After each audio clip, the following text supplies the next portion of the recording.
ওই চোখে কেন ঘোর অমানিসা, যে দুই চোখে এবার বিশ্বজয়ের স্বপ্ন এঁকেছিল রোনালদো ফ্যানরা। সবাই যখন সবুজ ক্যানভাসে ওই দুই পায়ের জাদু দেখার অপেক্ষায়, CR7 তখন যেন ভীষণ আনমনা, যেন মাথায় চলছিল ওই গানটা, কোথাও আমার হারিয়ে যাবার নেই মানা।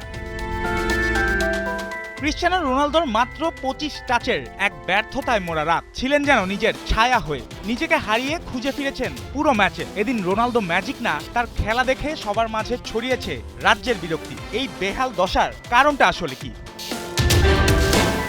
রোনালদো ফ্লপ ফ্যাক্ট 1, মুভমেন্টের অভাব। আধুনিক ফুটবলের স্ট্রাইকার শুধু বক্সে দাঁড়িয়ে থাকা ফিনিশার নন, তাকে ডিফেন্ডারের কাঁধে দৌড় দিতে হয়, সেন্টার ব্যাককে টেনে জায়গা খুলতে হয়, মাঝে নেমে 1-2 বানাতে হয়। কিন্তু রোনালদো প্রায়ই কঙ্গোর দুই সেন্টার ব্যাকের মাঝখানে স্থির ছিলেন, ফলে ব্রুনো ফার্নান্দেজ বা ভিতিনিয়ার বল পেলেও সামনে পাসের কোণ তৈরি হয়নি। পর্তুগালের আক্রমণ তাই মাঝখান দিয়ে না গিয়ে বারবার সাইডে ঠেলে যায়।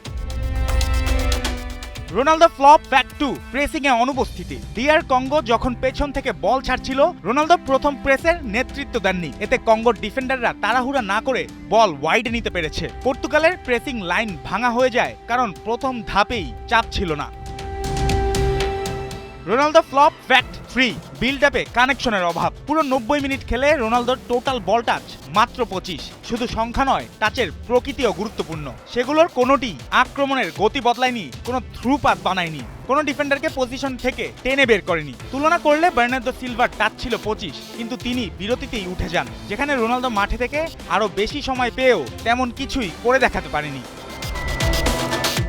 রোনালদো ফ্লপ ফ্যাক্ট 4, পর্তুগালের কৌশল। রোনালদোকে বাঁচাতে গিয়ে দলকে আটকে দিয়েছে। দ্বিতীয়ার্ধে গঞ্জালো রামোসকে আনা হলো, কিন্তু রোনালদোর জায়গায় নয়, তুলে নেওয়া হলো ভিতিনিয়াকে। এতে মাঝ মাঠের নিয়ন্ত্রণ কমে যায়, পর্তুগাল আরও ক্রস নির্ভর হয়ে পড়ে। অথচ কঙ্গোর কম্প্যাক্ট ব্লকের বিপক্ষে প্রয়োজন ছিল দ্রুত পাস, হাফ স্পেস রান, বক্সের বাইরে থেকে কম্বিনেশন। পর্তুগাল সেখানে চলে যায় পুরনো ফর্মুলায়, উইং থেকে বল দাও, বক্সে নাম খুঁজে নাও।